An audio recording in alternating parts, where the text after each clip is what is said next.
On this episode of Rich from Birth, we have my lovely guest, Paris, the owner of the Scaling Department. So how you doing today? How you doing today, Paris? I'm doing great, Rich. Thanks for having me on. For sure, for sure, for sure. Of course. So, just to give people a little backstory about how we met, um, Mm, we were both at a coffee shop, and it's a funny story because I was trying to film some content at the time. And as I was filming the content, um, Paris saw me kind of struggling with my tools that I had, my setup. And mhm. her and I forgot your friend's name. Yeah, my co-founder Katana. Yeah, co-founder. Okay, for sure. So, shout out to her. And y'all had like let me see some of y'all tools so I can film my content. And I was very appreciative of that. And when I started filming the content, it was funny because it was this guy that just kept yelling and screaming in the background. And Mhm. Yeah, I remember that. yeah, he wouldn't let me be great. So we had like a real laugh about that, and we kind of just stayed in touch since then. Yeah. So I just wanted to make sure that I, just to give you a little bit more backstory on what I'm doing with this is like I just want to create more of a safe space for entrepreneurs that may not get the exposure that they deserve. Because what I recognize is that like what I call the people that are Richard Pryor, people Mhm. who basically don't do what they do for just the dollar, Mhm. but they do it because they have a real like purpose and real desire and passion to help people. Yeah. What I've noticed is like those people a lot of times don't get the exposure that they deserve because they aren't the one that's trying to hurry up and get the quick money grab. So I want to be the platform to, showcase those people because I Mhm. want to highlight them and celebrate them the way that they deserve to be highlighted and celebrated. Yeah. So for sure, for Yeah, sure. appreciate the platform. Absolutely, absolutely. So before we, talk about your business and everything you got going on, like Mhm. give my audience a little backstory about like your early childhood and like how you came up, like how you got into all of this. Yeah, so I grew up here in Georgia. I'm a Georgia native.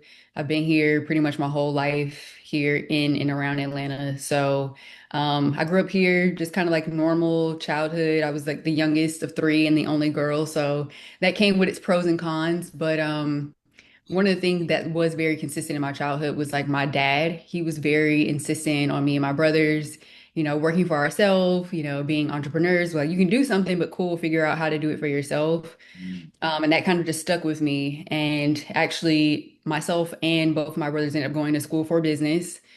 And so it definitely stuck with us, and he was very persistent with that. And it's funny because whether or not, my dad would have been, super involved with that or not, I was always just a kid that was always with so many different interests. And then by the time or so around, I was maybe like 13, I Mhm. kind of realized that, okay, you got all these different interests. Mhm. Cool. But with this idea of entrepreneurship, it doesn't matter what I do. I kind of already set out at that age that I could be a hairstylist, I could do music thing, but if I'm going to do hair, I better own the salon. If I'm going to do music, I better own the studio. Right. And that way it was going to allow me to basically have a vehicle to live out all of my interests and still make money and do what I'm also like really passionate about, which is business. Mm. So, Mm. Solid. That's solid. And that's a great mindset to have, actually. Like a lot mhm, of people don't have that mindset that they're just cool and sufficient with just doing the performative part of the equation and not actually the ownership part of the equation. And the mhm, fact that you had that mindset early on, like that's a major game changer. Major game changer. And salute to your dad for, mhm. excuse me, I gotta call my bad. But salute to your dad for, you know, being that person that kind of planted that seed and gave you that spark to, what I mean, just be more of an entrepreneur and be uh, a controller of what you create. So Yeah, salute to him as well. for So sure. go ahead, my bad. No, I was just saying for sure. Yeah, yeah. So just to just to get your insight on it. What is it? I heard you say entrepreneur. I'm Mhm. curious, like what is your definition? How do you define a entrepreneur? Mm. My definition probably today is somebody who is set out with some sort of idea, but more so than just having the idea when you're talking about entrepreneurship, because it immediately connotates business. It is someone who is set out to achieve a specific goal through becoming a gradual, better business practitioner. So it's one thing we have a lot of people who are, visionaries, but if you're going to be an entrepreneur, you have to kind of be married to this idea of becoming a refined version of the best business practitioner that you can be. Otherwise, you're just an ideator. You're not an entrepreneur. Mm. You say an ideator? Yeah. I've never heard that word used before. I like that though. I like that. So basically, that means it's like a person that's just you just got an idea, but you're not really making it real. You're not Yeah. making it tangible. Yeah, because to be an entrepreneur, you have to kind of have those two married together.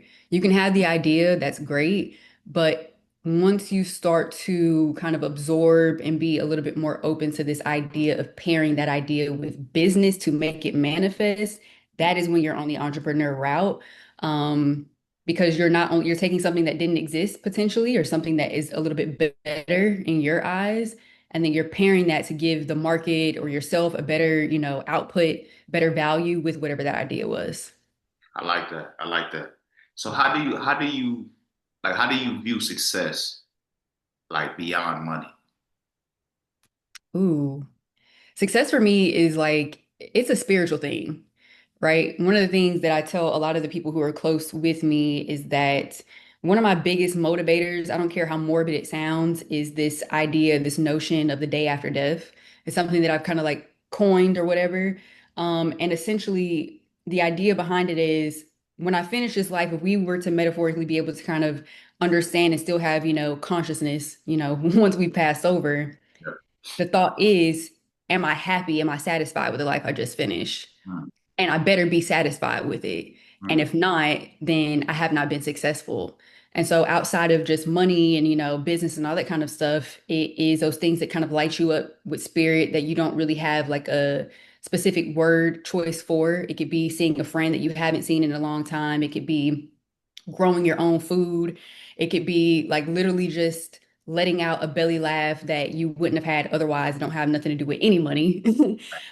It's those little things in life that kind of like make you fulfilled beyond that. It's the things that you get to take with you, maybe even to like this kind of like higher plane with you that you don't get to touch anymore. Mhm. So That's deep. That's deep. So I see you're very deep spiritually. I can see that. have to be. Absolutely, absolutely. It's funny you say that because when you said like even like after beyond life on this realm, Mhm, I look at like my day that way, like every day. Like at the mhm, end of the night, to me, that's death for me. Like when I go to sleep, to me, that's like a form of death. If mhm, really think about it, you really get deep on it. Like that's death. So I ask myself at the end of each day, did the question that you just asked or proposed, like, did I mhm, do everything that I wanted to do? Am I being successful? Am I fulfilled? Did I reach my goal today? Just today. mhm, You know what I mean? And that approach to life, if people could apply that, I mhm. think would really impact people's lives like significantly. Just Absolutely. taking it day by day. Absolutely. Because I can guarantee you it's not a number, right? When people, they've had conversations with people who are kind of like near death, right? They're older. When they talk to those people and they ask them about different things, their most regret is not, oh, that I didn't make a certain number amount in my bank account. It has nothing to do with that. It has to do with the trying, the taking the risk, the reaching out to that friend that you kind of like parted ways with, burying the hatchet with someone that you had a grudge with, like taking that leap of faith, going after your actual vision. Those are the things that are going to essentially make you feel successful. So, Absolutely. I have a book, and one of the laws in my book is it's the being that you want, not the thing that you want. And you just kind of, you know, articulated that very well. Like people don't understand. They think they want the money. They think they want the cars. They think they want the relationship. They think they want these things, but really what they want is the feeling that they think those things is going to get them once they got, Yeah. you know. I was talking to one of my friends the other day, and I was telling them like it's like equivalent to a person that you're in a relationship with. Would you really want to be in a relationship with that person if you couldn't feel the climactic, let's say the Yeah, yeah. climactic feeling of, Hmm. you know, the sexual act that you were engaging with that person? If you couldn't feel that feeling, would you really still want to like really think about it, you know? And Hmm. I think the answer to that question is no for most people, you know, if they really be honest. So it's not necessarily the thing that you want. It's the being that you think that that thing is going to give you. So why not just have that feeling now before you even get the thing? You know, you have that power. We all have that power to create happiness for ourselves. You Hmm. know, my acronym for rich, RICH, is realizing I create happiness. That's the thing. Like that's why I always say stay rich. I'm telling you to stay realizing that you know, create happiness, not the money, not the things, not the cars, not the relationship, none of that. You do.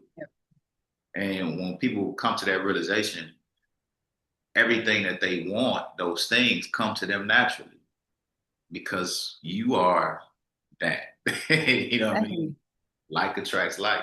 So on that note, what does being rich what does being rich before the money mean to you? Hmm.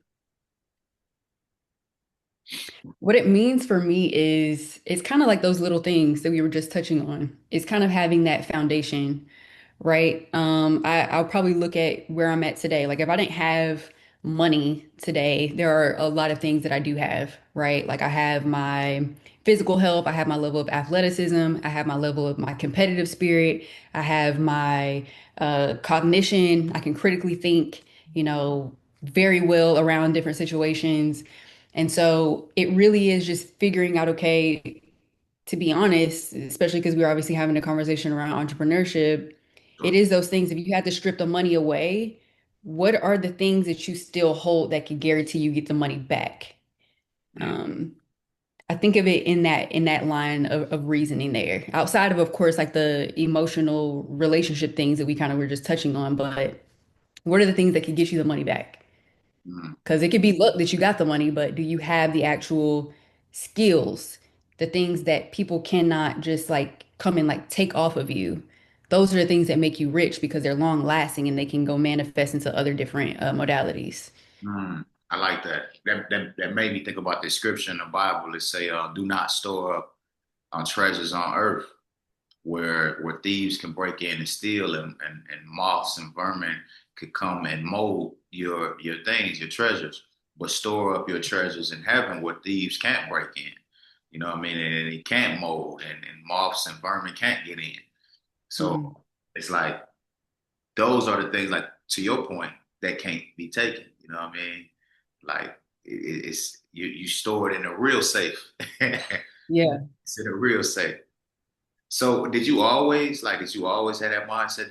Have you always thought like that, or did it like come about over time?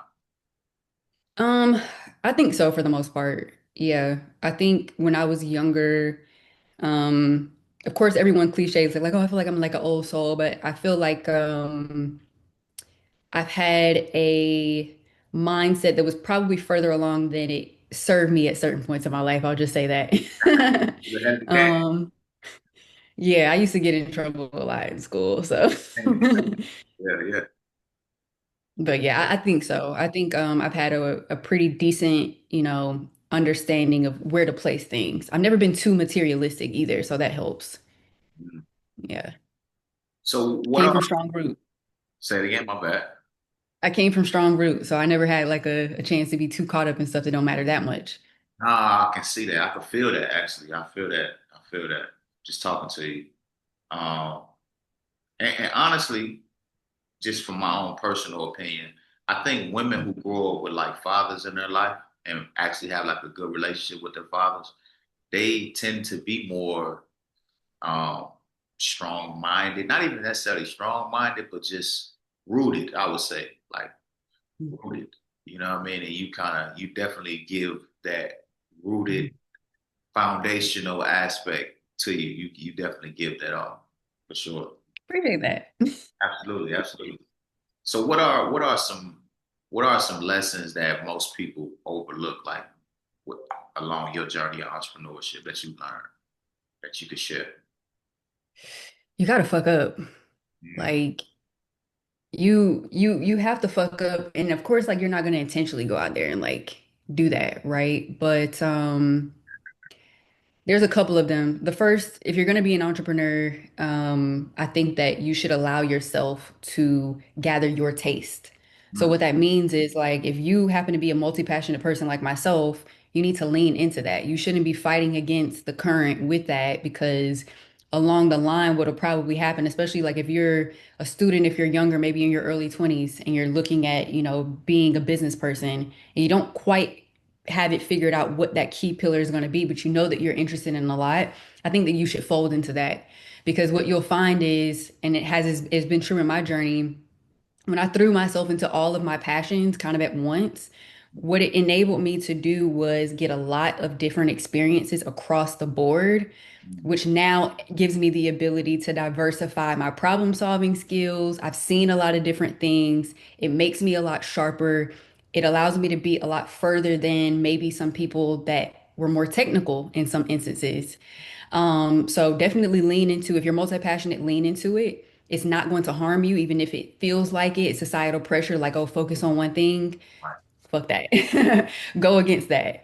right. Um, Another thing is fold into integrity. A lot of people, they're okay with skipping corners, cutting things short.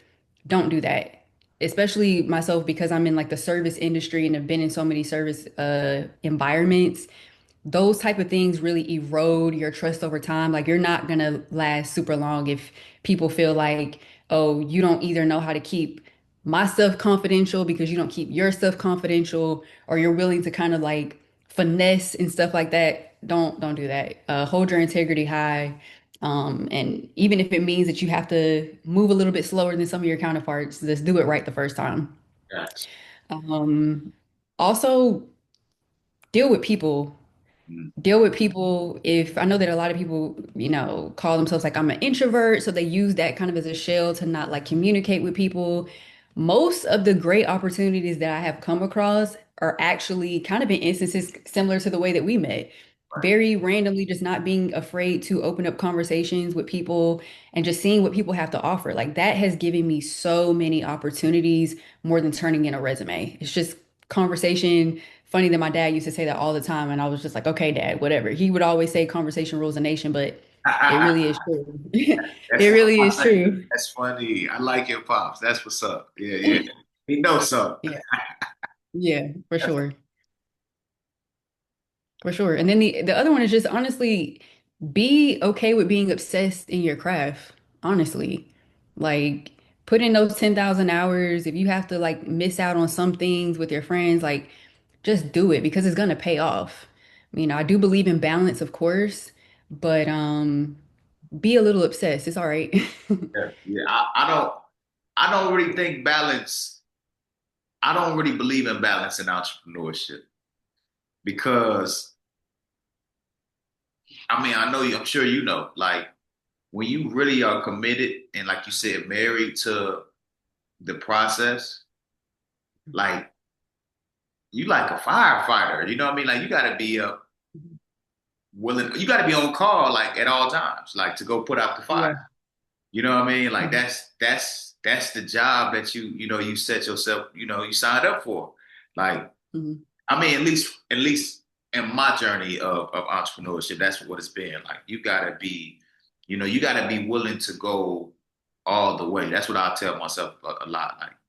Like one thing that Mhm. separates me from a lot of my peers is that I'm willing to go all the way. You know what I mean? Like a lot of people Yeah. are not willing to go all the way. They think they are until, that one challenge or that one obstacle. It's like, all right, I'm out of here. Let me out. Yo, no, let me out. Mhm. It's like, nah, like you gotta really be willing to go all the way. And Yeah. sometimes that looks like imbalance. You know what I mean? That doesn't look Yeah. balanced. You know what I mean? It looks very what the word they use these days, delusional. Yeah, you look Mhm. very delusional a lot of times because of the imbalance. Mhm. But only you know where you at in your journey and your process. And that leads me to my definition. When I ask you your definition, my definition of entrepreneur is a person who seeks an opportunity to serve his or her gift with no regard to the resources at hand. Mhm. That's my personal definition because I don't, I've argued about it, had a debate about this with a few people. Like I don't consider everybody an entrepreneur. You know what I'm saying? Like just because you have a business don't mean you're an entrepreneur. You know, No. you know what I'm saying? Like what I want to see how you react when the resources ain't resources. You know what I'm saying? Mhm. Like, where are you then? To me, that's what really separates and defines what a real entrepreneur is. What can you do with nothing? Mhm. A lot of people they go and start businesses because they went to the bank, got a loan. Their parents might have gave them this or that. They got, what I mean, they got a business now. It's like, or you might just grew up in a certain family where all the connections and relationships was already set in place for you, so you just in the game. And it's like not to Mhm. take anything away from them. I'm just saying, me personally, I would just say a Richard Pryor entrepreneur, I would say, Mhm. is one of those people where they really got it out the mud for real, and you know is willing to do it again if need be. You know what I'm saying? Like Mhm. if you strip me of everything, I can go and get it right back. I don't want to be stripped Yeah. of everything, but if it happens, I'm just going to lace my boots up. You know what I mean? And I'm gonna treat it Yeah. like I'm gonna use it as fuel. So yeah. So enough about me. What do you do? Like, what is your business? Like, what is your value? What do you have to offer? Like, what do you do? I don't do anything. I'm just kidding. I'm like the systems do it all. No. Like that, like that. Yeah, so just a little bit of background, kind of like what led me here. So today, I'm a co-founder of a growth architecture firm, and essentially what we do in that firm is we help traction stage startups get to the next level, and we help infuse systems in their business so that they can scale. Those systems often look like two different categories. So that could be revenue capture systems, so that could be dialing in maybe things around like your funnels, your sales pipeline, things of that nature. And then on the internal side of things, like revenue optimization is going to look at like retention, reducing churn, improving something like your team dynamic so that you can get better output. But before kind of coming here, for the past 10 years or so, like I've been very embedded into brand strategy. I kind of have a longer standing history now in the operation side just as well, worked in supply chain, worked in production operations. So marrying those two things together, and then obviously just a general level of just like love and interest for business. And so putting that together with my co-founder skills, she's like a beast in marketing. She's been very well in performance marketing. She's grown startups to millions of dollars herself, like working as a key member of those teams. And so we kind of just put our minds Trying to get together her and on kind of here fit. too. I was hoping y'all came. Yeah, for I sure. should have said that, but yeah. Yeah, for sure. So that's what we do. And we help different founders who are kind of like trying to overcome different things. So whether you are a solo founder with maybe like a small team and you feel like you do not have the right systems in place to even delegate properly, so now you're becoming like the bottleneck to the situation. Yeah. Or maybe you are a person who has put a lot of money into advertising on the front end. So you've seen the revenue come in, but now you're losing it on the back end because you don't have the appropriate customer facing systems to actually retain that money. So you're kind of just starting over all the time. Or you could be a operations or executive leader who is looking to scale up whatever you're doing, just systematic, like the whole board. Maybe you're looking at an acquisition opportunity. Maybe you're just looking to clean house, to get better value for the company. And so you need those key systems in place. Hmm. I like that. I like that. Systems saves yourself time, energy, and money. That's the acronym I've created for a system. Saves yourself time, energy, and money. That's why I like when you say, I don't know anything. I don't know I don't anything. do nothing. I like that. I like that.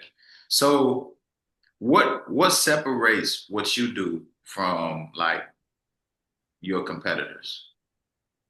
Yeah. So what separates us is most growth focused agencies or other firms are usually trying to over index on the performance side of things. So the main thing that they're going to kind of like sell to you is advertising, growth via ads. Yep. But it's funny because one of the use cases I just gave you are the people that we serve are people who have put a lot of money into ads and Right. now you're losing it on the back end. So because we kind of have like this two-sided situation of kind of like really securing the money and making sure that it's structured well, when you have things to bring in money and capture it, and you also have things to keep it, the scaling and the growth becomes inevitable unless you're just kind of like screwing over the whole, system and the team. And Right. so one of the things that kind of makes us different is the fact that we do have a brand lens, we do have an operations lens, we do have a customer acquisition lens. And so putting all of those things together gives us a really strong surrounding, if you will, kind of like a nice hug around our clients to ensure that they're doing things right from top to bottom. Mm. And that leads me to my next question. You kind of touched on it a little bit, but that leads me to my next question. Like what do you feel like in your industry, what do people get wrong? Like what are they getting wrong? What don't they get wrong? Um, I think it's one of those pieces that I was just talking about. There's a few things, and I'll touch on them quickly. I think when it comes to growth in general, and you even touched on it a little bit before, when you have kind of like maybe capital, right? It's not knowing how to properly, deploy funds and such, right? But the other thing is also because you've seen what works for someone else, then you automatically want to do it without the proper context. You're Right. potentially comparing your small service-based industry to somebody who's selling products. That doesn't make sense. Um, or you're someone who's just, you're focusing on, oh my gosh, this is actually a good one. I have to talk about this. Go People ahead. who ignore operations until stuff starts to break, you start to lose team members and you start to lose client trust. That is probably like the hugest thing that I see. Yeah. And it comes across the board. People think that systems is just your operations, your back of house. Systems are every single thing that have a direct output within and outside of your business. That could be a brand system. Say that Like again. that could be, Say that say again. what again now? Say that again for the people in the back. Systems are Yeah. what you say? Yeah, systems are not just your operations, what's going on like on the administration side. The systems are things that you place into your business that are going to give you an output either on the inside or externally. So ignoring those internal systems, like you don't want to, I don't know, hire the right team, or you don't want to set up an SOP because you're just like, oh, SOPs are boring, but now it's getting in your way of actually training someone so that you can delegate. It's like it doesn't make sense. So ignoring that to the last minute when you're trying to grow a business is one of the things that's going to cripple you very, very hard. Wow. That's amazing. That's amazing. I hope y'all took notes on that because that's a real game right there. Yeah. What is the difference between chasing money versus creating value from your perspective? Hmm. Chasing money is just hustling, right? Like chasing money, you know that you need something, so it doesn't matter necessarily what avenue it comes through that you're making the money. I could be going out to the beach with a detector and just getting up all the coins and then taking it in and turning it in for cash, right? But what value is that actually creating, right? Right, right. Creating value is something that usually takes some skill, of course, but it really is questioning first. Mhm. It's not me coming to the market saying that This I is can do this. yeah, And with exactly, I can do this. And with no data at all, I'm trying to like sell this down your throat. It starts with a question, if I'm being completely honest. absolutely. When you get the answer to the question of what people need, then you got a way to figure out, okay, now how can I use my skills that I have Yeah, to serve you in the answer that you just gave me? absolutely.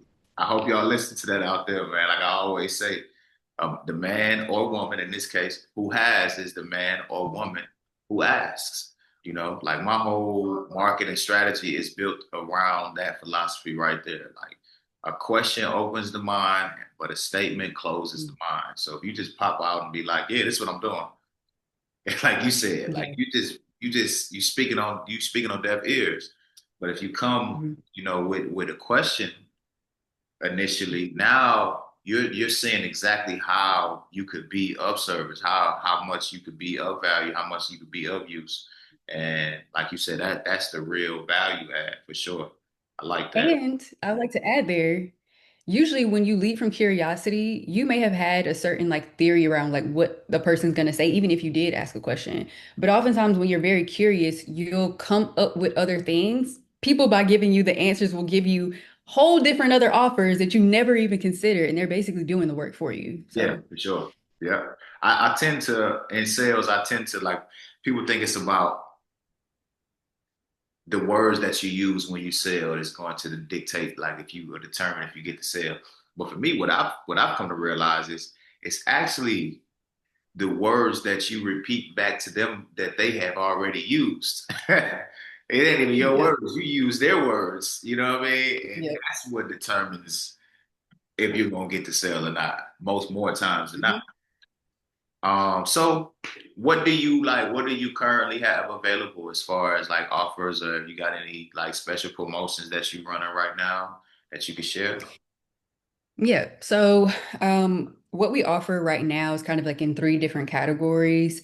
So, to fit kind of like our main target of folks who are already with decent amount of traction, they're really kind of just looking to put some key systems behind it to take us to the next level.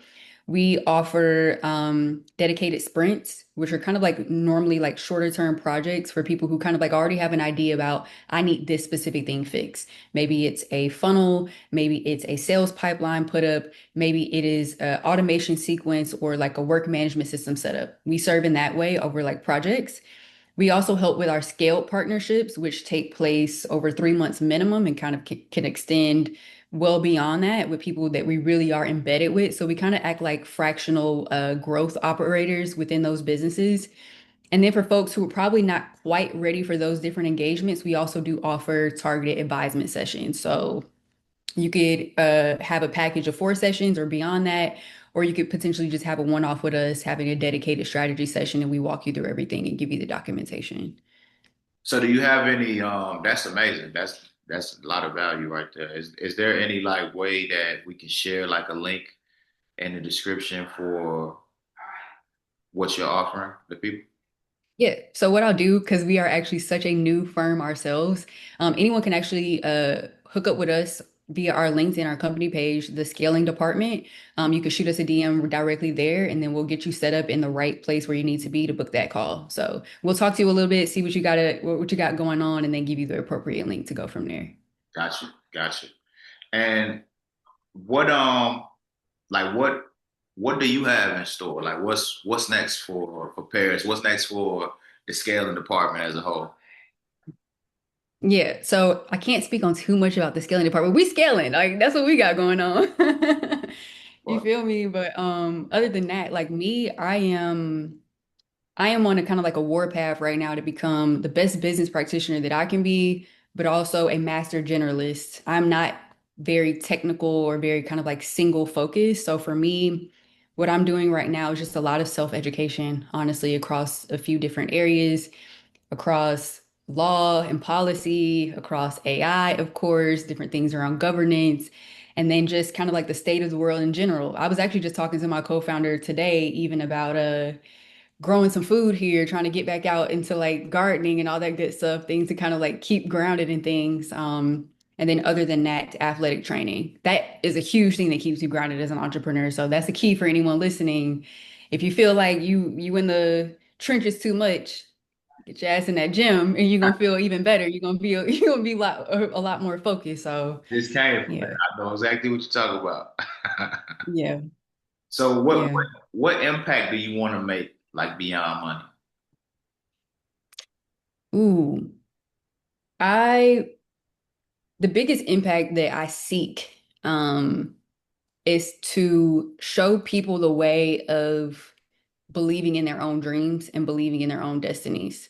We Okay. all have something that we're here to give, but there's so many mental barriers that keep people away from and kind of closed off from reaching for it. All of the people around me know that like they expect for me to win. They expect for me to be doing something new. They expect it.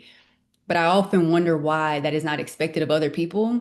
Mm. And so it really is trying to kind of like synthesize what has worked for me and then just lead by example, but also give very practical tools to people that are trying to like figure that out. Because you don't have to be an entrepreneur, but whatever it is that you want to do, it is important that you believe that you can do it and find the critical thought of how to actually get there.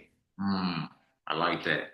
I always say expectation is creation. Like whatever you expect to happen, it will happen because that's our superpower. And a lot of, like you said, a lot of people need to really understand that about ourselves and life in general. Our Yeah, for sure. last question for you, because we finna wrap it up. Got about 2 minutes left. But Yeah. my last question for you is what is like some final advice that you have for an up and coming entrepreneur that may be out there listening, and where can they contact you at? I think you already spoke about that too, though. But yeah, Yeah. So yeah, you can contact us, reach out via the scaling department. That just keeps everything clean, and then we can ride off in different conversations from there. But don't try to do everything by yourself. I think a lot of the old way of doing entrepreneurship is like, I'm the entrepreneur, so it's my goal, it's my dream, it's my business. And then so you don't want to give up control and stuff. right. But if I'm being completely honest, a lot of my success today has again come from relationships. And also when I started up my last business, because I'm a third time founder now, when I did that one, I knew that my next business was going to be with a business partner, and that has unlocked a huge level of opportunity and also thought power for me that I wouldn't have had if I was a solo founder. So lean into that, connect with people, find other people that are not doing the same thing that you are, but adjacent, that you can kind of like maximize off of that together. Complimentary for sure, for sure. I always say the riches are in the relationship, so you just definitely articulated that beautifully. And Yeah. I appreciate you coming in and dropping these riches on my people. You know what I mean? And Thanks any for having me. for sure, for sure. Any way that I can help, boost your platform or get more exposure to your platform, I'm definitely one call away. So just let me know. And yeah, stay rich. Thank you. Yeah, for sure. Appreciate it. Have a good night. So